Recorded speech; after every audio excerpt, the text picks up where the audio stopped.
Hola, buenos días. Buenas tardes a todos y muchísimas gracias por acompañarnos. Soy Mariana Campero, directora general del Consejo Mexicano de Asuntos Internacionales, y es realmente para mí un privilegio poder contar hoy con la presencia de 3 académicos expertos en el tema de cómo la geopolítica y el deporte se unen y muchas veces son utilizados como un elemento de propaganda y de influencia. And I will switch to English as courtesy to our guest, Victoria. And with that, I would just introduce our great panel this afternoon.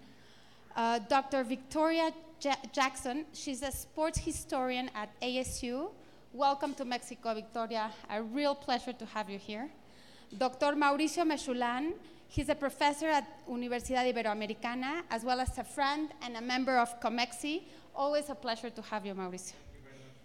And Andrés Martínez, professor at Walter Cronkite School of Journalism and Mass Communication at ASU. Andrés, thank you so much for such a wonderful idea, in addition.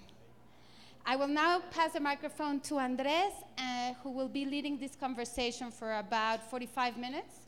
And after that, we will have time for a Q&A session with the audience. Thank you very much. It is being recorded. We will have it up on the website of COMEXI as well as on social media. So welcome and thank you so much. Great. Thank you, Mariana. And thanks to all of you for being here, and Mauricio and Victoria. This is very exciting. As those who know me well have come to discover, I become a bit of a crazy person during this month of the World Cup. Or maybe I revert back to being the person I was when I was 10 or 12. And there's some people here who knew me back then. But that's one of the wonderful things about these big sporting events is the continuity they bring to your life. Every 4 years there's a World Cup, there's an Olympics, and part of our adoration for these events has to do with nostalgia, and it has to do with remembering what that meant to you when you were small. And as for countries, what certain special World Cups or Olympics might have meant for them at different periods of history. And it's an escape at some level from other topics that are less pleasant or more divisive, like politics. I understand there's an election on July 1st. In the United States, of course, we've fixed the problem of politics. We don't have divisive, ugly politics. So I'm just kidding. But I do want to just segue and talk a little bit that while at an individual level, I feel that sport it's part of my relaxation, it's part of my escape. What brings us here today is to talk about how, in fact, sport does have tremendous political importance. It is a way in which societies and communities brand themselves, create social cohesion or divisiveness vis-a-vis others. It's a way in which nation states and governments can project a certain image and so-called soft power. So my background was I studied law, I studied history, and then I became a journalist. And I always felt that I needed to prove that I was a very serious person. So I was very passionate about sports on the side, and I played soccer, and I was a big fan. But in my day job, I felt like I had to write, and I wrote for newspapers on the opinion pages, and I always felt like I had to write about politics and economics and serious subjects, because I was a serious person, capital S, capital P. And I am no longer a serious person in the sense that I realized a few years back that really one of the things that intellectually interested me the most was the way in which sport, this part of my life that I felt was my relaxation weekend hobby, how that really is very important to all aspects of what we do and to all aspects of society, business, culture, how people connect with each other and to place. I think there's nothing more fundamental than sports fandom. We've seen it yesterday and today here in Mexico. What could bring Mexicans together like beating Germany in a World Cup? There are very few things, and arguably nothing, across social, geographic, ethnic lines. So I decided that I was going to be all in terms of writing and studying the importance of sport in culture. And one of the things that really interests me is, as somebody who spends a lot of time in the U.S. likes to think that it is the leader in defining and creating content that is shared across borders when it comes to popular culture. But I feel like sport is an exception to that. Sport is not something that the U.S. has completely dominated, and I think there's a lot to that that's very healthy. So I'm currently doing a research project on looking at the English Premier League as an example of how the globalization of that league has impacted the identity of people in various communities in England and how they see their relationship to their world. Because most of their clubs in the English Premier League that have been the most important local institutions going back to the 19th century and iconic to a very particular place are now owned by American billionaires, Chinese billionaires, Russian billionaires. They're coached by foreign coaches. The majority of players are foreign. The level of play gets better. You're bringing in the best from all over the world. That's globalization at work. But you also have some dislocation with people feeling, well, is this still ours? So that's kind of a research project that I am conducting this year. But there are many ways in which how sport affects commerce, culture, politics really interest me. And tonight, I really want to focus on events like the World Cup and the Olympics. Why are they so important to a government, say, for example, Vladimir Putin's, and what that is about. So that's, by way of background, who I am and what I'm intrigued by, and how I had this breakthrough a few years back that I could be a serious person and study sport, which I think is actually a very serious subject and often isn't recognized as such among academics and intellectuals. And I was guilty of thinking, ooh, I can't write about that. This is something I'm passionate about, but that's less serious than writing about economics or politics. So Mauricio, let me ask you, you strike me as somebody who still is a serious person. You are a renowned international relations, political scientist, expert, not far.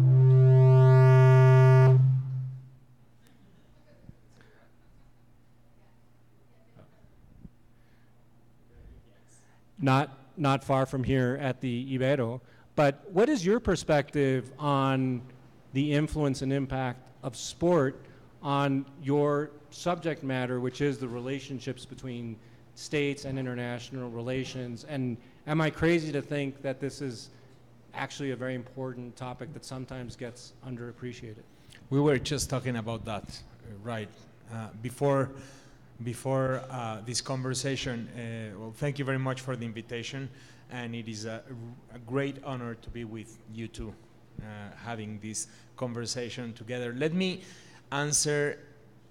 I think we would have to make a separation between what is the activity of sports as a cultural activity, as a daily activity, where you can have, sports in the streets or sports programs adequately supervised, which is in fact demonstrated to be a peace builder. If they're properly supervised, if they're, you have an adequate program, so forth. And this distinction between this kind of activity and massive events such as the World Cup or the Olympics, because there you're not only talking about sports. You cannot talk only about sports. The sports is the centerpiece of this show, spectacle, but it is a show, it is a spectacle, so you get a massive audience.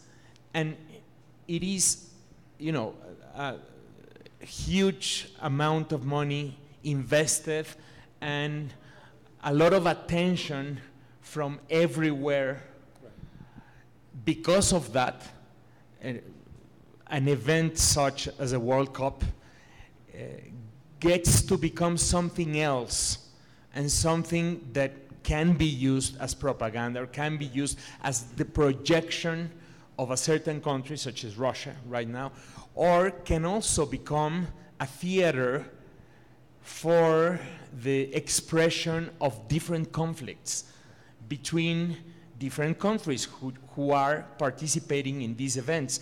So you get intertwined, you would say, the sports activity with the international relations situation of the time. You can call it the Cold War, and then there is a boycott from the US, not going to the Soviet Union Olympic Games in 1980, or 4 years later, the Soviet Union and all the bloc not coming to the US event.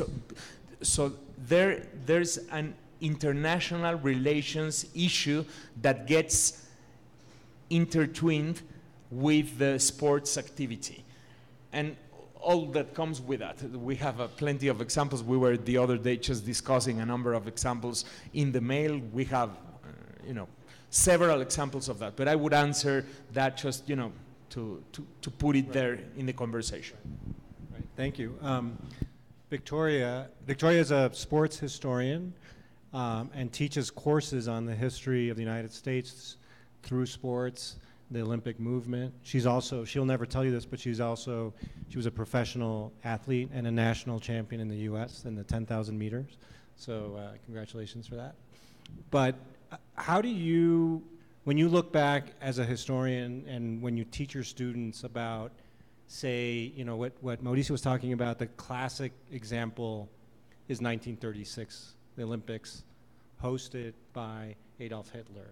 There's a debate in the United States, and obviously the interest of the Nazi regime at that period, and again, they weren't even the first, and they certainly weren't the last regime that wanted to use an event like this to project a certain image to the world of who we are, and and look at us.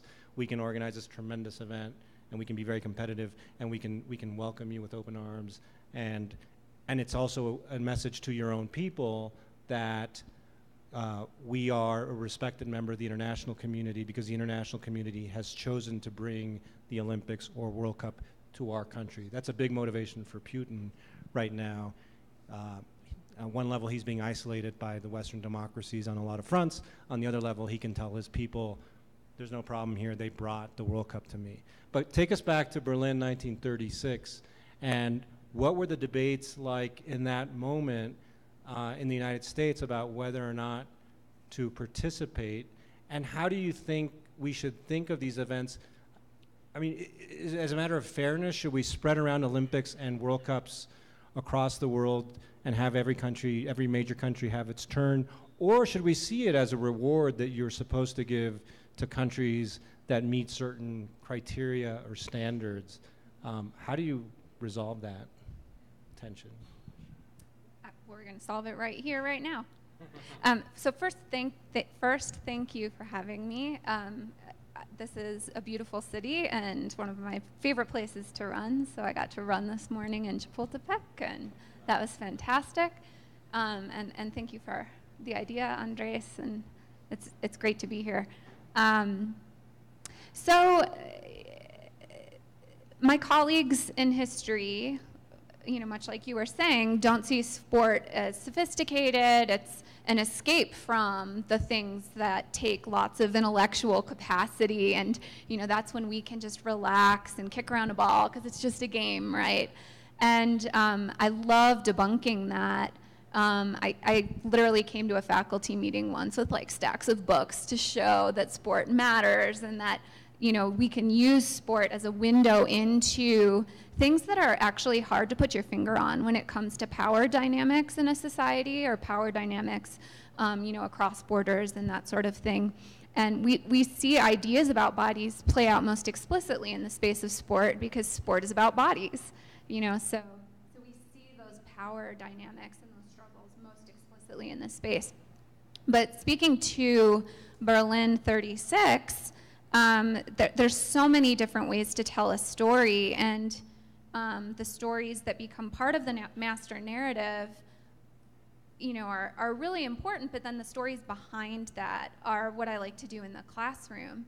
So, you know, when you tell students much of the ritual and much of the kind of things that we associate with the Olympic movement that have, we think, been there from time immemorial, were actually innovations of the Nazis. The torch relay was introduced in Berlin in '36, and the official Olympic films were all modeled on this film that was very much like to demonstrate Aryan supremacy to the world, that was produced to focus on those Olympic Games. And then we have the kind of, you know, alternative narrative that's thrown in, and that is Jesse Owens, the American athlete, the African-American sprinter, who like ruins Hitler's party, right, to prove Aryan supremacy, except that this African-American athlete from the United States wins 4 gold medals, right? So that's a powerful narrative, and that's really important. And then we have another story behind the stories, which is that the Americans played perhaps the most important role in making sure Berlin hosted those games. Because one of the most important people and most powerful people, right, if we're using sport to look at power, was Avery Brundage, who at the time was the head of the American Olympic Committee and went on to lead the International Olympic Committee for decades after that. And he was an unapologetic anti-Semite and racist. And so he, and it wasn't just the US that was thinking about boycotting. The strongest voices against going to those games were from other European countries. And he, like, you know, went and met with people and convinced them that the games must go on. And his legacy, he casts a dark shadow over the Olympic movement in many ways. He was responsible for the ways in which the African-American athletes in the Mexico City '68 games were treated after their very powerful, I would argue, patriotic protest on the podium. So, you know, this is just kind of a little bit, and you can see I'm a historian and a professor, so I talk and talk and talk and talk. But that's just a little taste of what we do in a sports history class. It is fascinating to think about, you know, what are the right standards. You know, we go to the Berlin Olympics, and a couple of generations later, at the height of the Cold War, the U.S. boycotts the Olympics in Moscow because of the Soviet invasion of Afghanistan, which interrupted a long period of time where you referred to this, Mauricio, the Olympics and sport was a venue for conflict to occur that, you know, and some people, my university president at ASU, my boss, he's one of the people who says, you know, this is one of the great things about sport. You can have it out on the field, and that sure is a lot better than going to war, right? And so the medal counts, and there are certain, you know, when you look back to the socialist countries of that era, you know, the East Germans and Cubas, I mean, those countries felt that sport was a way to validate the superiority of their system. This was the proof, right? And they went to really tragic lengths to ensure that they succeeded in sport to make that point, with the horrendous doping scandals, and even more recently.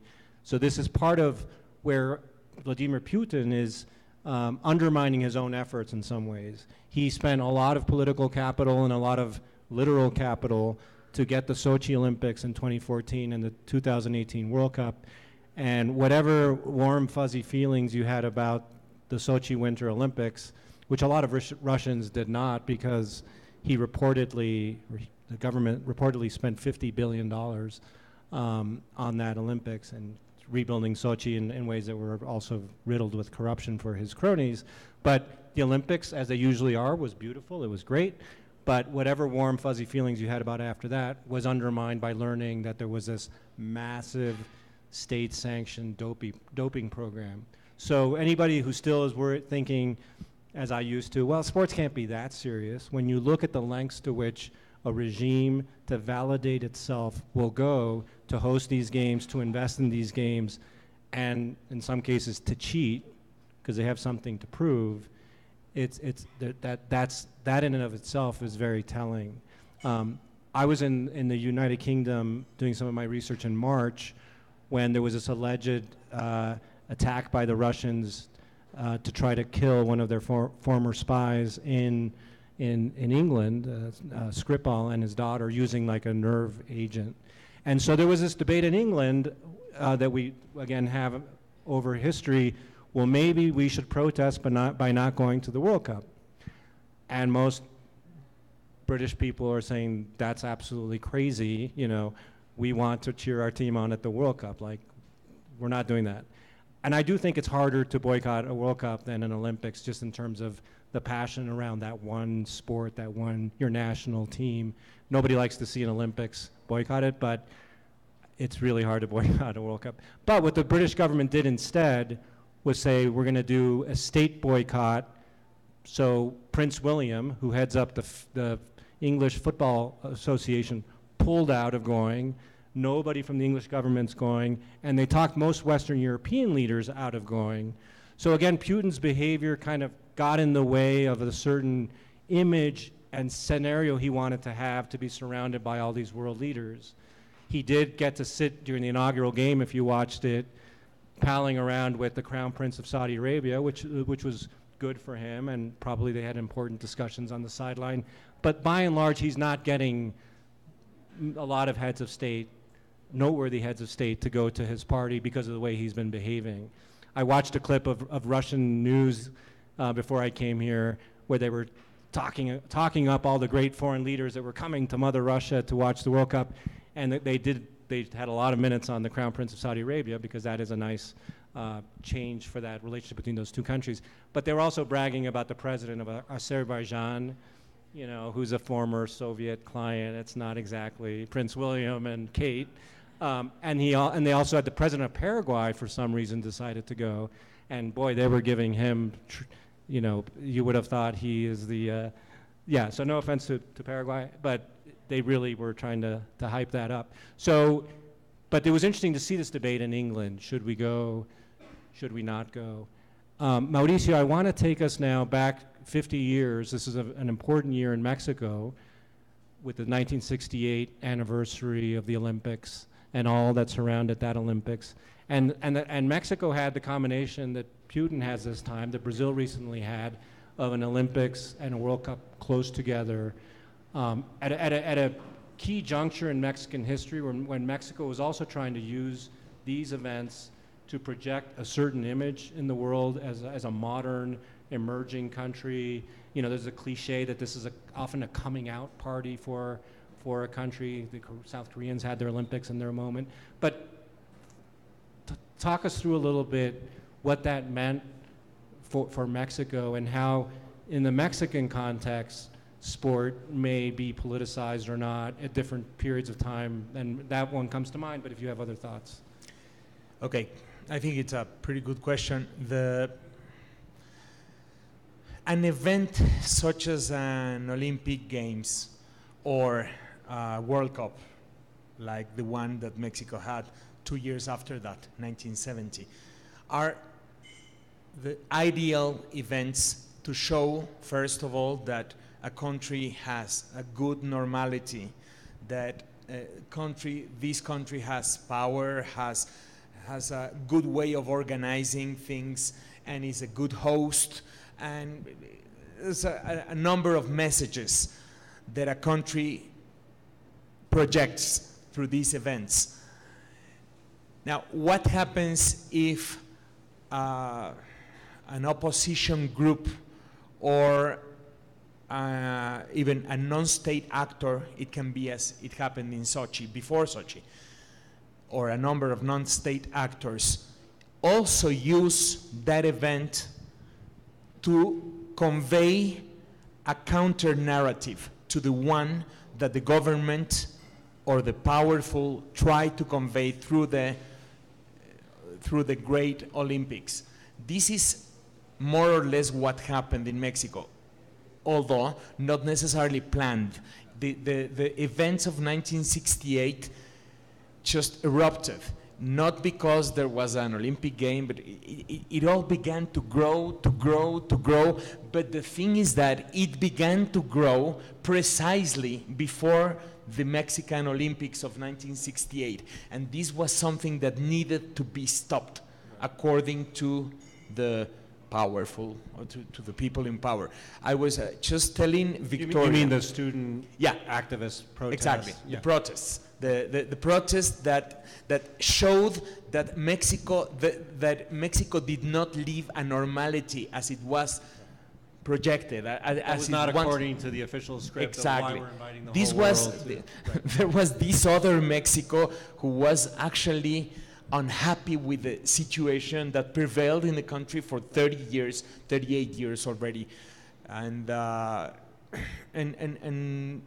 they wanted to communicate that to the world, and they wanted to spoil the event by growing these massive protests throughout the streets. Although the movement, as I said, did not start because of the Olympics, it clearly began to intersect.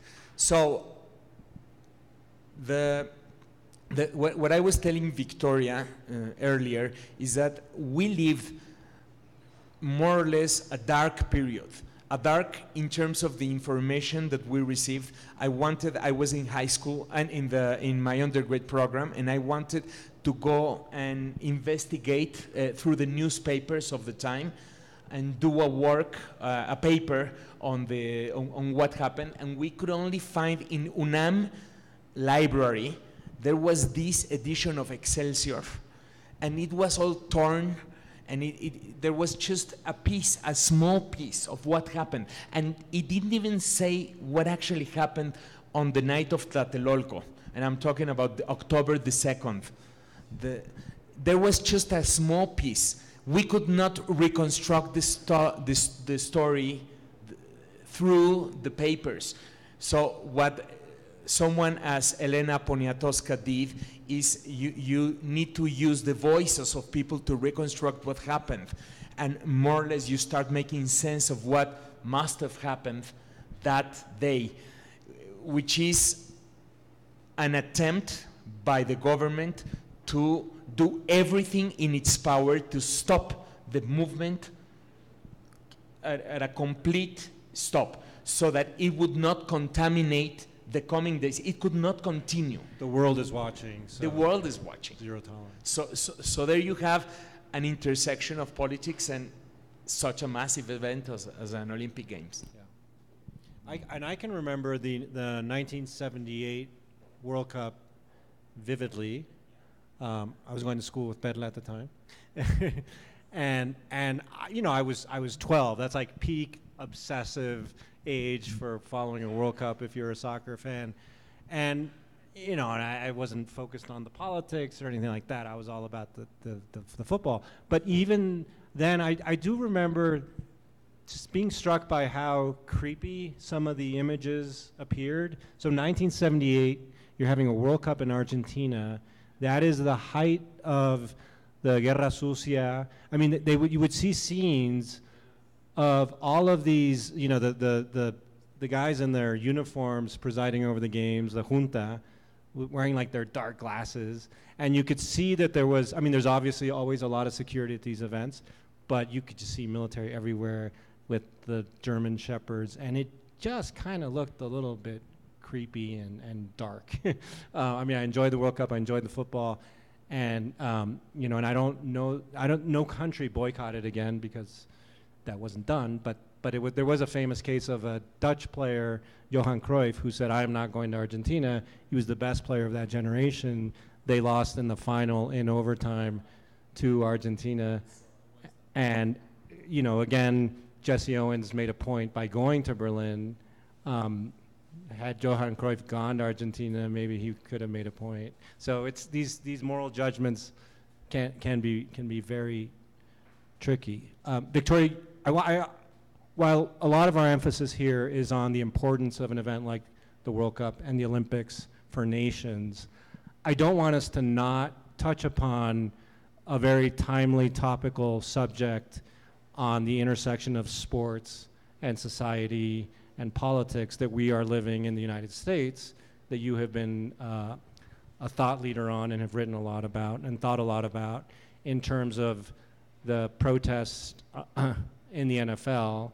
And I don't want to characterize them in any way because I might get in trouble, you know, whether they're anthem protests but talk us a little bit about, again, what's at issue there, and how is that another illustration of how sports bring these issues to almost like a different level. And again, instead of being non-serious, sports is a way for people to be pointed in the direction of certain subjects that they might otherwise avoid. But when they intersect with sports, they intersect with the things that they care passionately about. So how do you see this playing out? And just talk us through a little bit, sort of like your perspective on the NFL protests that we've seen. Thank you. To speak to what you were saying earlier, you know, the criticism of the athlete activist is that how dare you bring politics to my sports? How dare you disrupt this thing we've worked so hard, you know, whether it's hosting or, you know, how dare you $1 million paid athlete just play the game, shut up and play, shut up and dribble. It was like what was directed at LeBron James when he started kind of growing his political voice.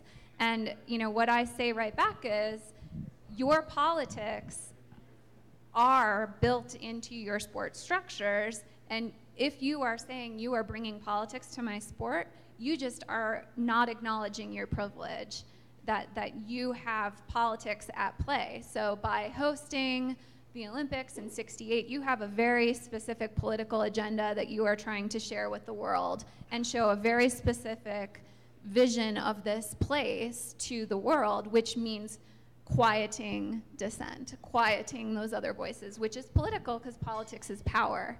And so for, you know, what's been going on in the last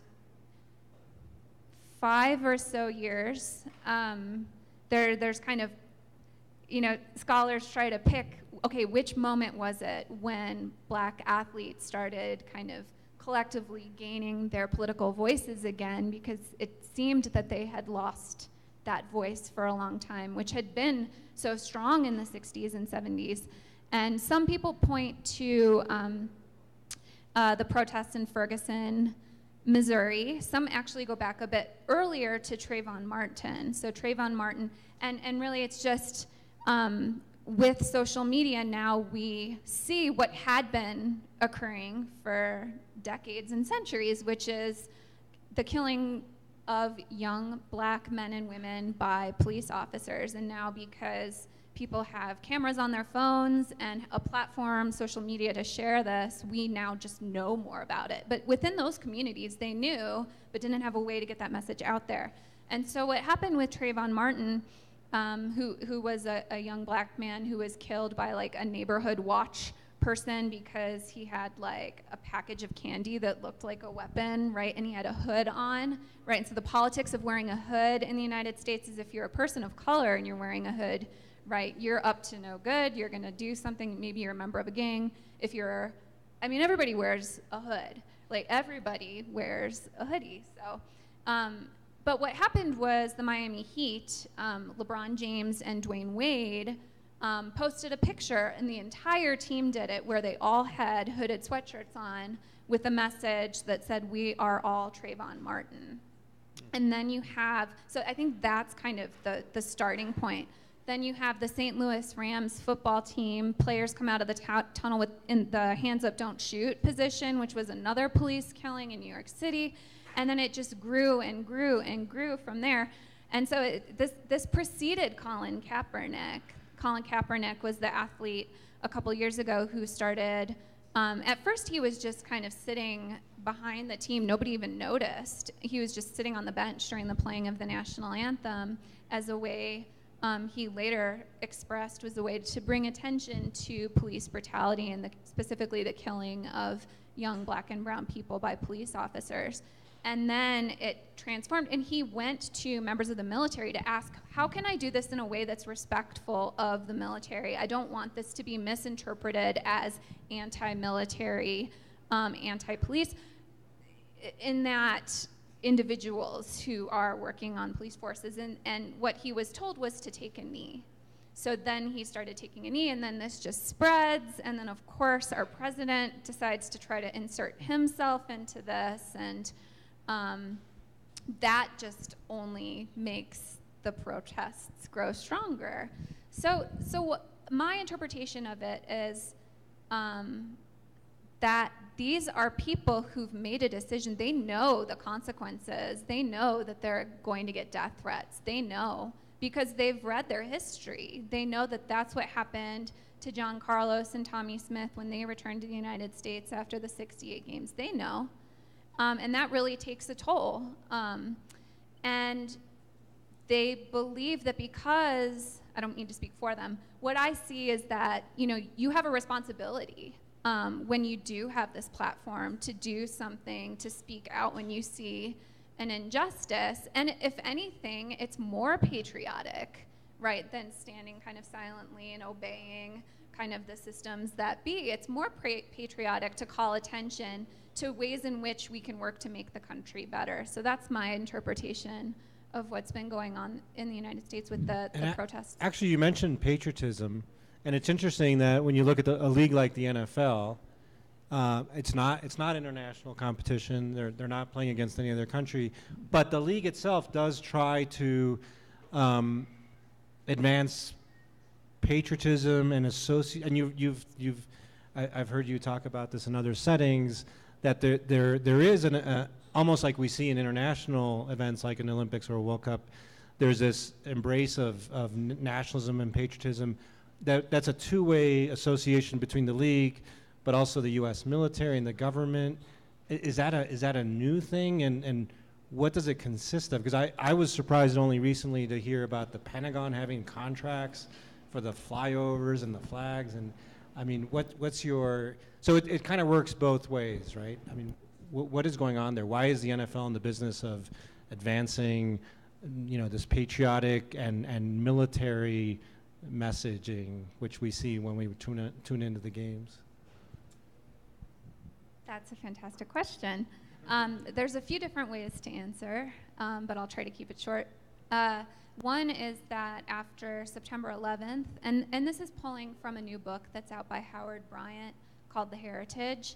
And so it's not to say that this all started with September 11th. It by no means did it start then. But what we see is an increase in kind of a tolerance for a conflation of militarism, patriotism, and sport, and especially kind of sports with histories of spaces in which men assert and prove their power. So in the United States, it's American football and baseball, actually. And so these historically are spaces in which politicians have loved to play because it's these places and spaces where you kind of assert your manliness. And even the origins of American football are very much tied to white male supremacy and training kind of the next generation of business and political and economic elite. Because it's in our elite university systems that this game evolves out of soccer into American football with a very kind of white men should be at the top of the hierarchy of our system, right, in the Jim Crow era and also in the globe. And one way to train young men for that is through the sport of American football, because it's kind of war in a safe space. It's practicing kind of the training of strong male bodies in a safe space. And then the people who watch the game can learn about what it means to be a strong male leader when they watch the game of football. And so after 9/11, yeah, you kind of referenced these contracts. We just kind of take things for granted, right? That they've always played the national anthem before sporting events. Well, no. and the teams weren't always out on the field, needing to stand at attention during the playing of the anthem. That doesn't start until 2009. A lot of this is very recent, but because we kind of just assume these rituals have taken place forever, we don't question why they've been inserted. And so, the kind of military flyovers at sporting events, again, we just and also the surprise family reunions when you have the returning servicemen and the families in the stadiums, and that's like a Pentagon contract. It's like product placement, right? Yeah, and we're kind of passively consuming this, so we just think, this is just part of the natural order of things. But no, so the military paid the league to do that, and so the NFL is profiting off of the military kind of performing in this way in this space. And actually, it was our Arizona senators that found out about it and stopped it. But yeah, so part of this is questioning what we take at kind of surface value, and kind of trying to get behind the reasons why people insert things into the sports space. What do they have to gain from it? Yeah, it's so interesting. Somebody asked me earlier today, well, are you saying that you can't have a big sporting event that's not political? And I think when it comes to this level, they are all politicized. It's not just about Vladimir Putin or Adolf Hitler or the junta in Argentina. I mean, even looking ahead 4 years to Qatar World Cup, that is a very politicized event, the choice of which was also very interesting and politicized. And they have an image. And then after that, we have the North American World Cup. And that's also a political statement, a statement that I happen to agree with, that we're sharing this World Cup because we're a region. But you can't have an event at this scale without it having a political meaning. And you have a current event regarding the Qatar issue. There was the Soccer Golf Cup, which is a regional soccer cup as we have it in North America, and we have it in the Caribbean. We have the Copa America, right? A regional. So it was boycotted by Saudi Arabia, by United Arab, because of the conflict, and the United Arab, and it had to be moved from Qatar. It was supposed to be in Qatar. It had to be moved.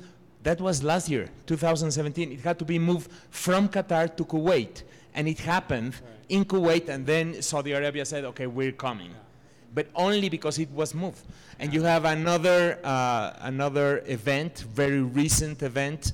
There was supposed to be a match between the Argentina national team against Israel national team, and because of political issues regarding the Palestinians and all the Palestinian Football Association protest, that it was cancelled. This was just a month ago, but also the players began making statements, and then you can see the players of the national Argentina team. It was about time, they said. It was about time we make a protest to Israel. We cannot go and play in Israel, in Jerusalem. How come? We're not going to do that. So you're right. I think that these events become political.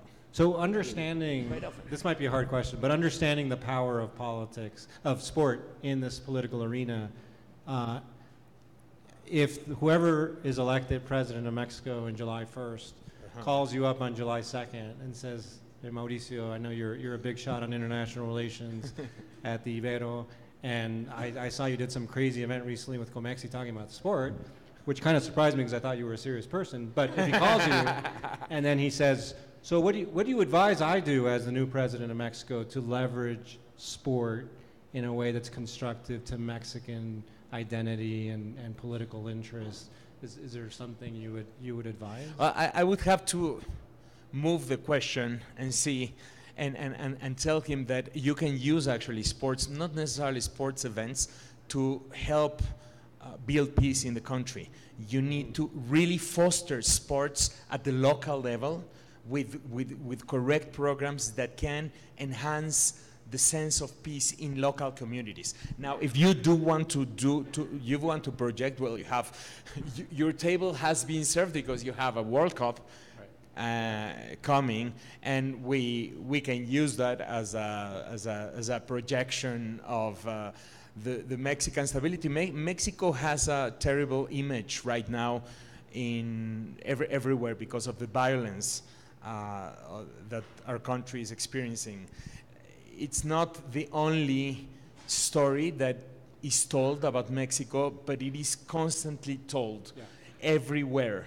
So you could use a sports event to show that people outside of Mexico don't actually believe that things are going on behind gun shootings, besides kidnappings, besides drug trafficking.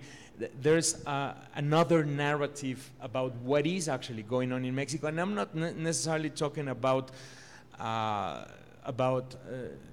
you know, helping a political actor to foster its own agenda. I am talking about actually telling a different story about Mexico, which is what you can see everywhere. And there's a number of things that need to be told also about the country, besides the story of violence that is constantly told everywhere. No, and I think it's a good point to underscore that I didn't want to suggest, and I'm glad you're affirming that the political influences of sport don't always have to be negative, and we don't have to always be cynical about them. We've seen, and again, there are cases in which sport serves a very benign, positive influence in society. Again, because I've been following the English Premier League very closely this year, one of the great stories has been Mo Salah, who's the Egyptian attacker for Liverpool, and you know, he's the most famous Muslim athlete these days, and to watch fans in Liverpool chant, you know, if you score some more, we'll become Muslim too. You know, that it's a very heartfelt chant where it alters perceptions of how people, you know, quiénes son los nuestros y quiénes son los otros, no? And you see what it means in Germany to have a generation of German kids running around with jerseys that have number 10 on the back and the name Özil, which is a Turkish name, because their most gifted player is a Turkish immigrant family. Yeah, and I mean, he's German, but for most of its history, German understanding of nationality was, I don't care if your parents came, if your grandparents came, once a Turk, always a Turk, and now I'm wearing the jersey with that. And this is part of your course in terms of our history with race relations and baseball and how sports affected people's understanding of segregation. We both know a historian who's written books on how this played out with soccer in Brazil to alter understandings of Brazilian nationhood, and you know, the Scratch do Oro became a way for people to identify with a multiracial society. So do you want to I'll let you add a word to that, and then I do want to take questions from the audience. Big topic. Thank you. Go. I actually, because I've been talking a lot about race, I'd like to flip it and talk about gender, if you don't mind. Please do. And in the United States, we're unique, and I hate talking about the uniqueness of the United States, because then I'm like falling into arguments about American exceptionalism, blah, blah, blah. So I'm not doing that, except in this one space, which is that kind of an unintended consequence, so it wasn't deliberate, of the passage of a law we have called Title IX, and it's Title IX of the Educational Amendments of 1972, which basically says there cannot be any gender discrimination in educational institutions. And so this law makes its way through Congress, and basically they don't think about the fact that sport will be part of this, because in the United States, sport is built into the school structure. And I mean, there's like congressmen as they're debating this, like making jokes like, oh yeah, let's like the locker room's gonna be awesome now because there's gonna be girls there too. So they're like making a joke, they don't even realize. And so because competitive elite sport is organized within the school system within the United States, and because the Department of Health, Education, and Welfare, as they're figuring out how to put law into practice, is like, yep, we're gonna do this in physical education and we're gonna do this in competitive elite sports too. Now it's required by law that schools, K through 12 and colleges, have to provide equal opportunity when it comes to sport.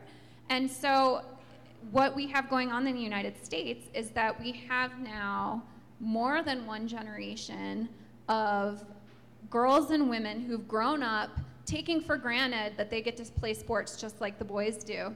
And what I like to point to is that Title IX desegregated by gender physical education. So our PE classes in schools before that, the boys had boys PE, the girls had girls PE, and Title IX brought them together. And like, they're not gonna subject the boys to the silly exercises they had the girls doing, so the girls got to start playing competitive sports too with the boys. That is so empowering for young girls because you feel strong when you play sports, and you feel strong when you're playing sports with the boys. And all the boys discovered that Victoria was faster than they are. And I could take them in basketball too. Just to flesh this out a little bit, because we both work at Arizona State University, which is a fabulous university. I can talk to you about that later. But it's also a university, like most universities in the States, that takes sports very seriously. We play in the Pacific Conference, and like a lot of universities, we give athletic scholarships. So am I correct that under Title IX, for every male athletic scholarship, you have to have the same number? So when you look at the American football team, all those kids are getting free tuition because they're gifted football players, but the university has to create an equal number of opportunities for female athletes, such as yourself. Is that correct? Is that the same number? Is that the way it's? The scholarship money. The scholarship monies, yeah. But if you look at Fortune 500 companies in the United States and you look at the women who've made it to the kind of positions of power and authority, to a T, almost all of them played sports. And so sport as a pathway to kind of gaining the confidence in self to go on and achieve things in other spaces. And also, like, it's not just the girls, it's the boys too. I'll tell a really quick story. So I talk about what it was like to play college sports before the passage of Title IX for girls, and like they're sewing their own uniforms, they're like, all cramming like 20 girls into like a minivan, they're all sleeping in the same hotel room when they're traveling to events, and then they look to the men's teams and they're flying in chartered planes and like staying at these posh hotels and like the medical support and stuff like that. And so I'll speak about this. And almost every semester now, I'll have a male student come up to me after class and be like, I cannot believe I know this now. My mom played college sports in the 70s, and I'm gonna go home and talk to her about it now. And then they come back with these like stories. And so we're not that far removed from it, but now, again, we have this generation of girls who really have, and so also colleges in the United States are majority women now because of Title IX. It removed the use of quotas in professional schools, and so it's been a really powerful law, and we associate it as a sports law now too.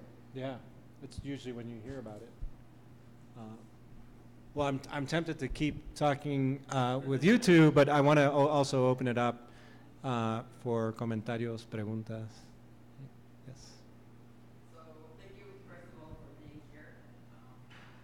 I think we want you to wait for the microphone. And please introduce yourself. Hi, my name is Aline. I'm actually in the youth member program of Comexi. And thank you so much for being here. Mauricio, my favorite professor from Ibero. So we have two scenarios right now, a cooperative scenario where the US, Mexico, and Canada are organizing the next 2026 World Cup. And then a tough scenario where NAFTA negotiations are taking place, and the whole NAFTA agreement is in sort of like, we'll see. So is there a way that the World Cup negotiation can help soften NAFTA agreements in a positive way? And if so, how? Give me the tough questions. You're the favorite You professor. trained me well.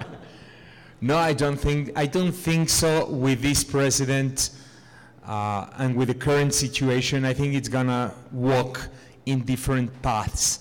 Not to say that it doesn't matter, but according to what I perceive up to this moment, I believe that he's basically making decisions upon issues that take place during the coming months, and if he keeps warring the trading wars, if he keeps fighting the trade wars with a number of countries, not only Mexico but in general, then it will suit the narrative and the discourse and the agenda to also move out from NAFTA, or to try to make a different NAFTA. For example, the proposal he did about having two different treaties, one with Canada and another one with Mexico, and that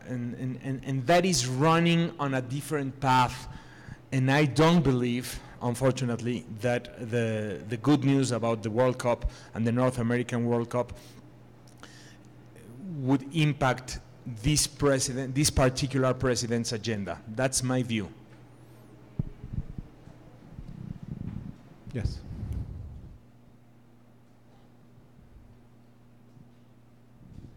Thank you all for coming. Very interesting. Sean Hardingham from the U.S. Embassy Political Section. And I was hoping that someone on the panel could address China's recent efforts to grow their soccer team, and how you see that influencing their reach outside of the Asia-Pacific region. Do you have thoughts on China? I'm just asking. I don't. Okay. Well, it's a head scratcher, which is why I don't know what to say. It's a head scratcher why China hasn't moved up in the rankings, literally, metaphorically, of world football, because there's a lot of passion for the sport. I think of China as this really interesting. When I was talking earlier about whether the U.S. Dominates global pop culture. You know, I always like telling people, if you bring together a teenager from Nigeria and Mexico and Korea and Germany, what are they going to have in common? They're going to be able to talk about the latest Hollywood blockbusters. They're probably going to be able to talk about American music. If they communicate at all, it's most likely going to be in English. The one shared piece of content that they might have that's not produced in the U.S. is soccer.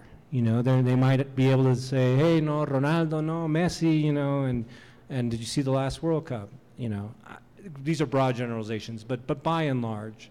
And China is this really fascinating market where both English football and our American sports are really clashing to gain market share and hearts and minds.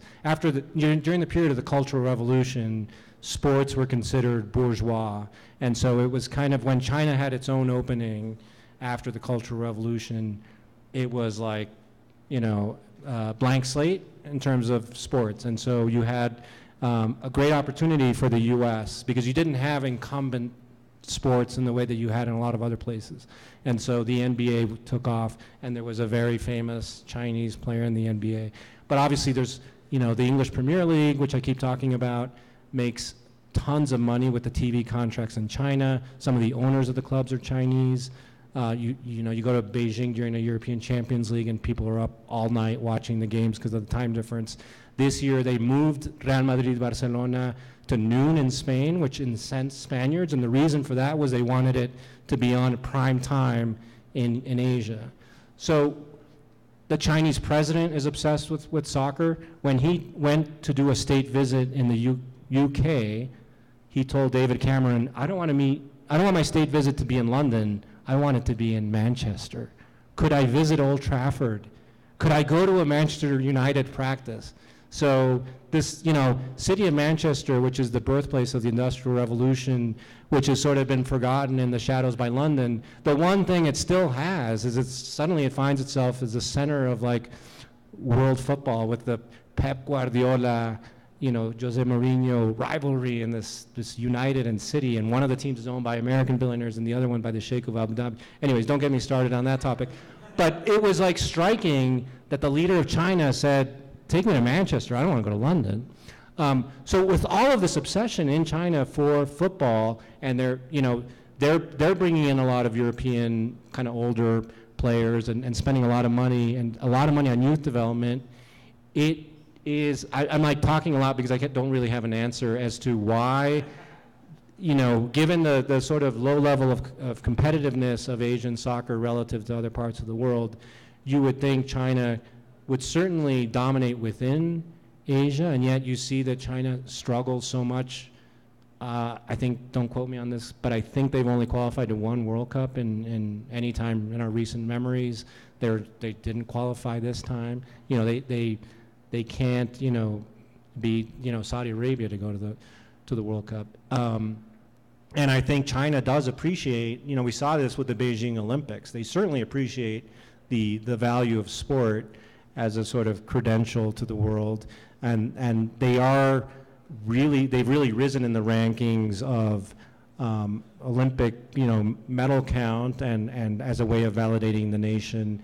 And there's something about doing it internationally in soccer that seems to be more difficult. And certainly, when I talk to people in the English clubs, as I do my research, they are all praying to find that Chinese star, that much like the player who came to the NBA, Yao Ming, thank you, who played in Houston, who helped make the NBA huge in China. I mean, the first team in Europe that brings over a Chinese star. We've seen it with Korean players and Japanese players who do start in the Premier League and become de facto the team of that country, just like when Chicharito signed with Leverkusen in Germany a couple years ago.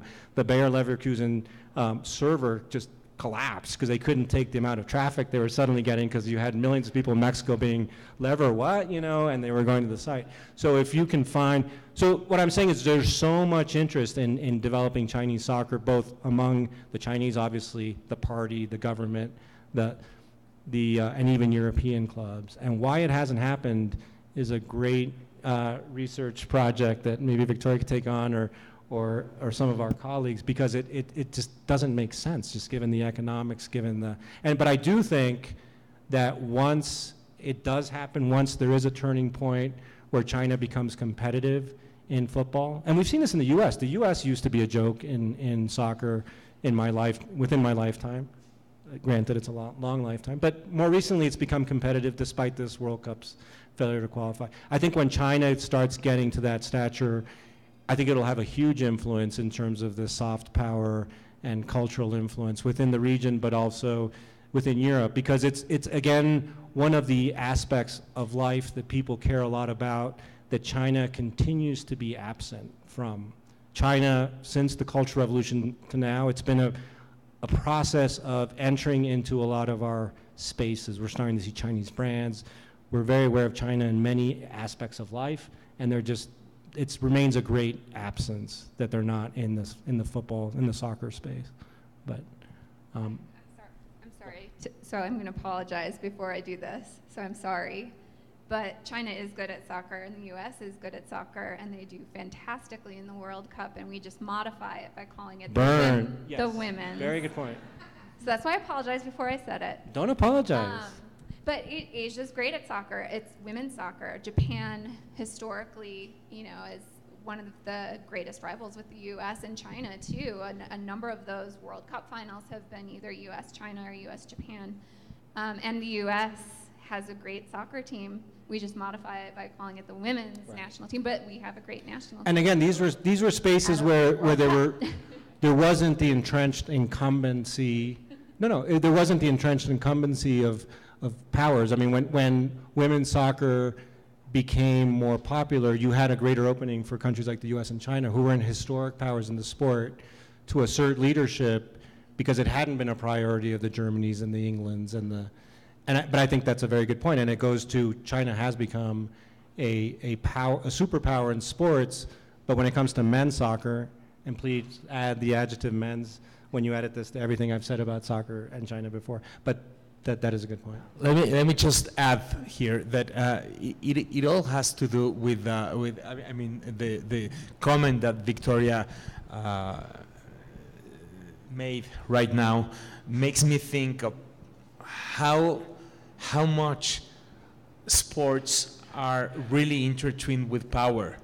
The first time, on another count, but it's also a story of power, the first time I became a Dallas Cowboys fan was... Nobody told me you were a Cowboys fan. We need to change the panel, man.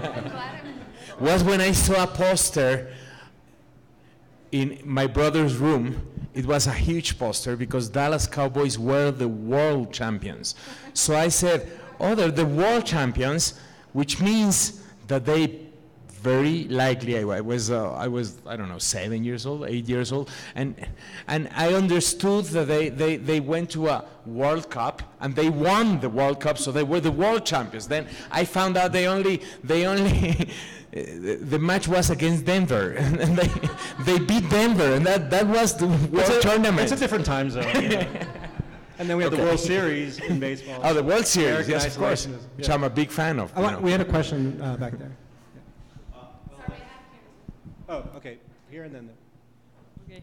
Hi, I'm Mercedes Migoya. I'm also from the Young Associates program in Comexi.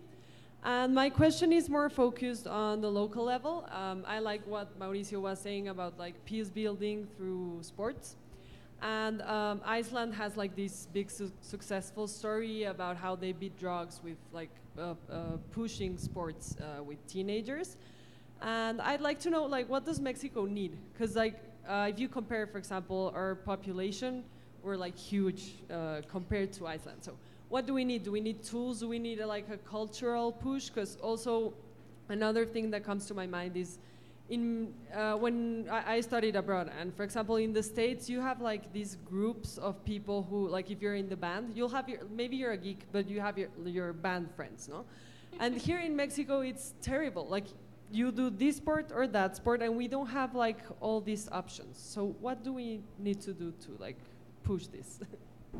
Let me move in here with a little bit of the proposals we have been making, because that's part of what I have been researching on, and not only sports, but sports as a tool among other tools, other instruments that need to be pushed.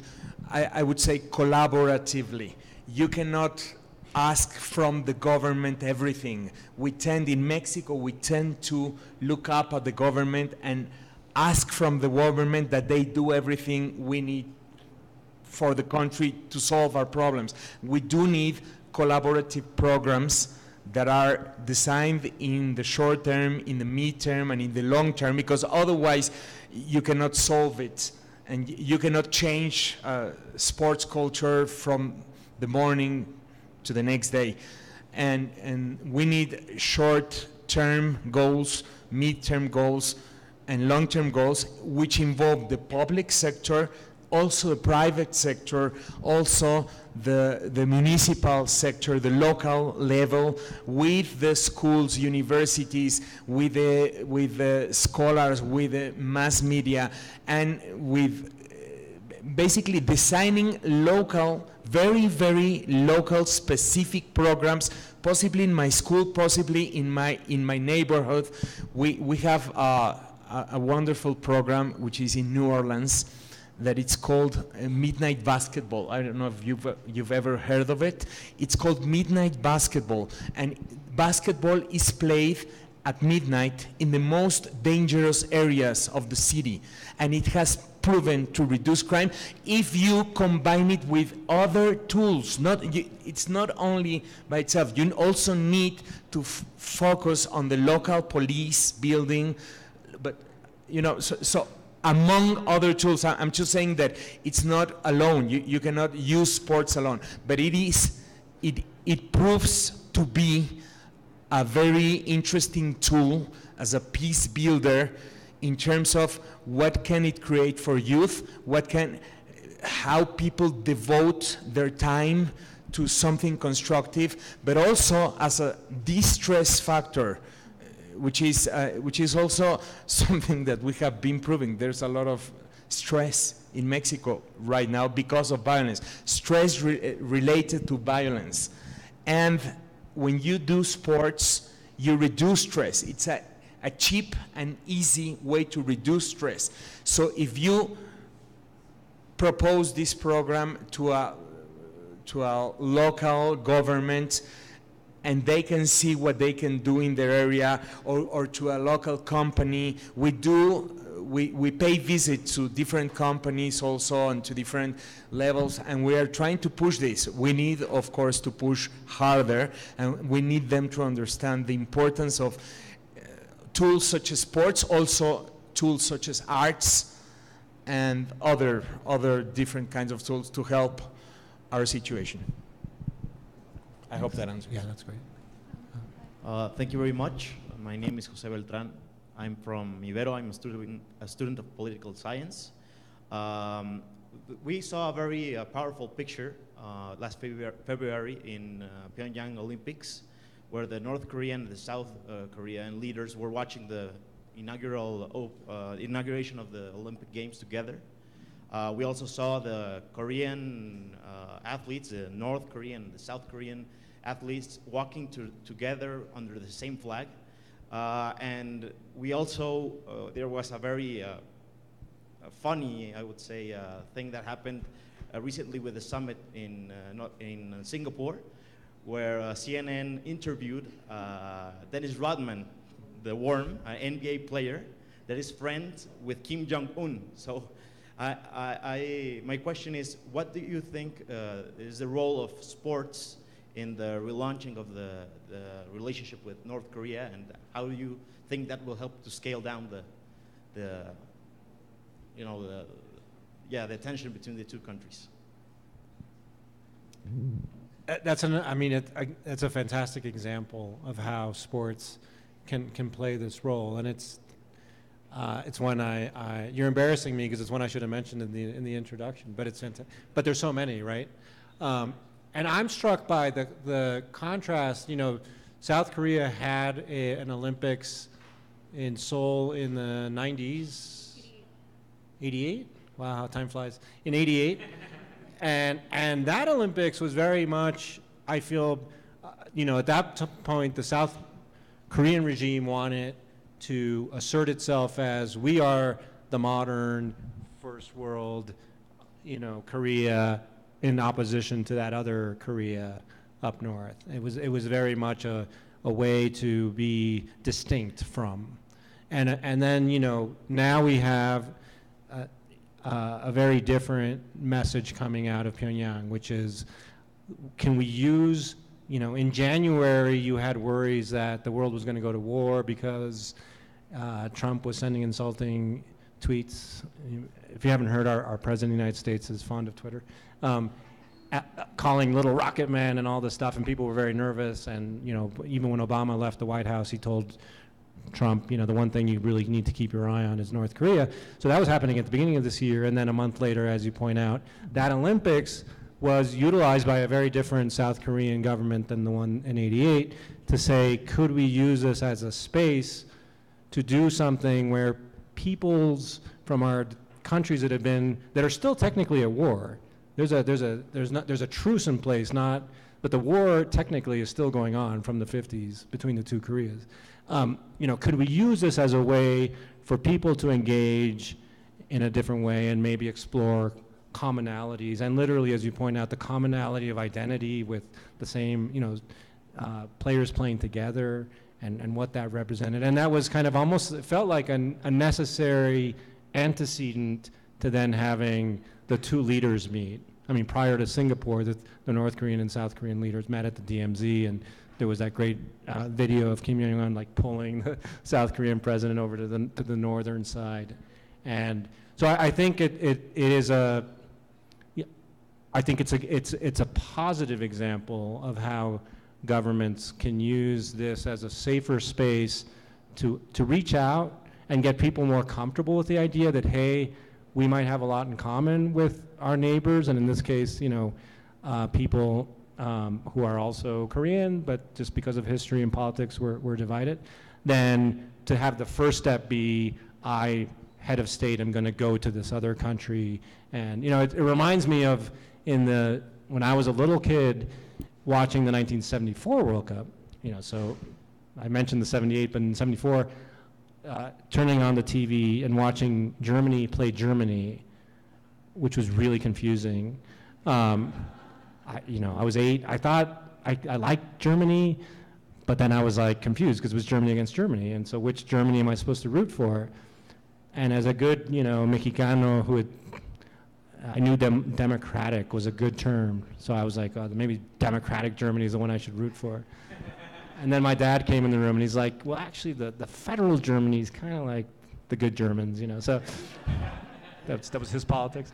But I think that World Cup was for Germans a similar way to reach across literally the wall and engage each other in a way that was more healthy. I don't know if you guys have other thoughts of cases, and particularly the Korean case. I would add, I think you commented it very, very broadly and very well.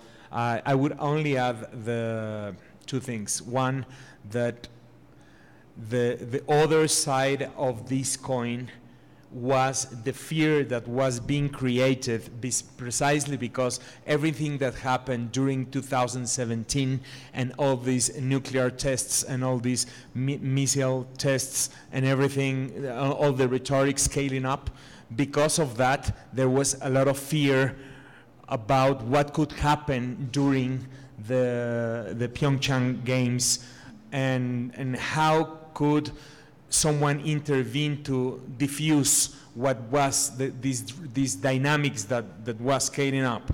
So there was actually a huge activity, diplomatic activity behind the scenes during 2017 by President Moon and different actors that actually wanted to use the games as a pretext, you would say, as a very good reason to change the dynamics that was taking place. And it worked. It worked very nicely. So you could say that, I mean, is not necessarily the cause for what we are watching right now, but it was definitely a contributing factor to what we are watching now, to these new dynamics, and we hope it goes well. Of course, there's a lot of things that need to be resolved before we can actually say that peace has come to triumph. But definitely the games did make a good starting point, because before the games there was also a number of signs that a number of actions that were taken before the games as good actions, so that the games would be the best place to show that the two Koreas were already marching together towards peace. By the way, the other games that the two Koreas marched towards peace or marched together was in Sydney 2000. Unfortunately, after that, nothing else happened, but yes, in Sydney they marched together also. So one more question, and then I think we need to break. Hello, my name is Linda Duno. I studied in Universidad Iberoamericana ages ago, and I'm very happy that I was invited to this because I love sports. I didn't know this was an Ibero-only crowd. I see another Ibero graduate over there. I love sports and I love politics. You have mentioned several examples about how sports have or could promote peace and friendship. And you have certainly also mentioned the opposite, but this is a tough one. The case of Israel, you mentioned that the match between Argentina and Israel was canceled, But I wonder, I would like your opinion. Do you think that the fact that Israel's participation in world sports is so low is because after Munich 1972, or it's just the world pressure that, because I don't think that Israel doesn't have athletes that have the capability to participate in big things. Maybe it's Israel's politics not to bring their athletes to the world sports arena. It's a tough one.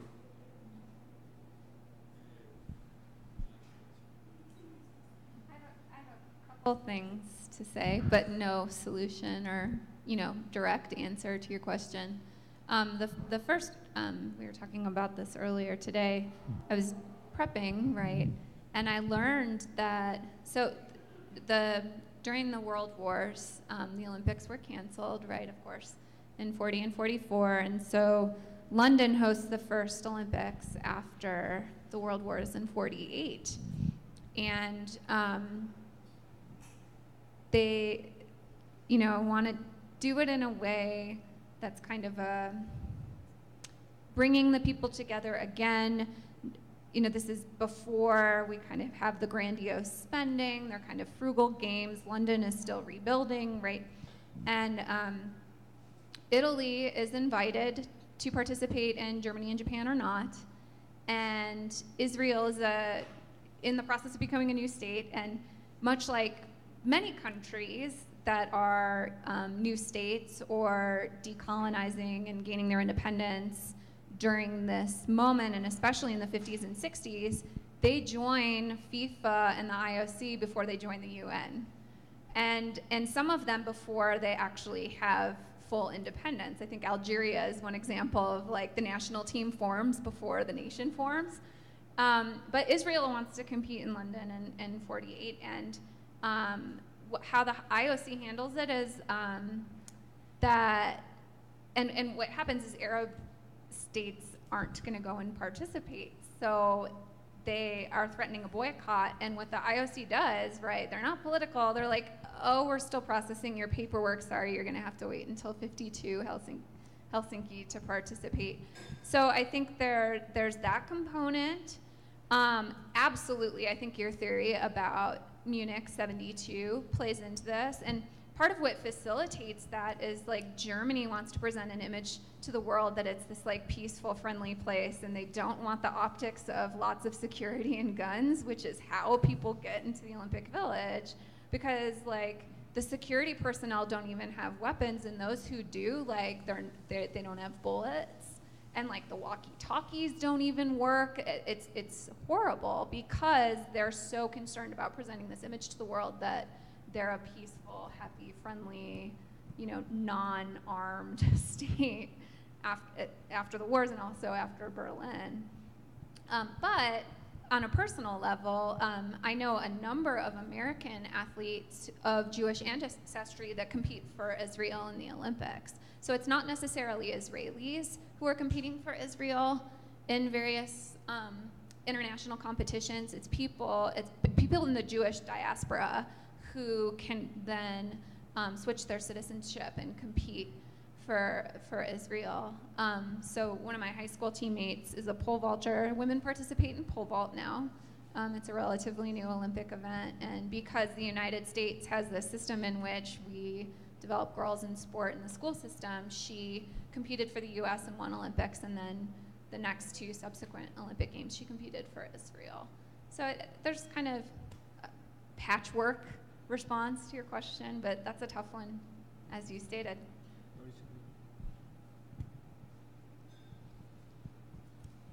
Also, there's a factor. Israelis say, they like to joke a lot about this. Of course, there's politics and all this, but there's also the fact that Israelis are not necessarily as good. They're very good at several things, but they're not always as good at soccer. They're not always as good as at other sports. that's what they like to joke about. I'm not very much into their sport situation. I don't even know about how their women teams perform. I'm not sure, but I know what I hear, and they always like to joke about how they're not good. They're not particularly very, very good at different sports. That's all I would say. I would add. But there's definitely the political factor there. Israel cannot play in its own area. Israel needs to play in Europe. And because you play against the European teams, you're never at the World Cup. Of course, if you play against Panama and against Trinidad and Tobago, you'll probably be at the World Cup more often. But then you need to play against Italy, against Spain, against Germany. Of course, you will never go to the World Cup. Not easy. Israel came to the Mexican World Cup, by the way, 1970. Oh, yeah. Israel was here. Well, I think we've proven it's a very rich topic. I want to keep going for a couple of hours. You probably have places to go and things to do, so I'm going to have to tell myself to cut it. But thank you so much for coming, and thank you guys for being such great panelists and with us. And special thanks to Mariana for making this happen. I'm a huge fan of COMEXI, and we at Arizona State are thrilled to be doing a lot in collaboration with you. Really respect and admire the work that COMEXI does as a leading voice in Mexico that brings together people from a lot of different backgrounds to be the kind of a key think tank and thought leader on international relations and how Mexico connects to the world. So it's been a great pleasure getting to know you in COMEXI. Thank you, everybody. Thanks.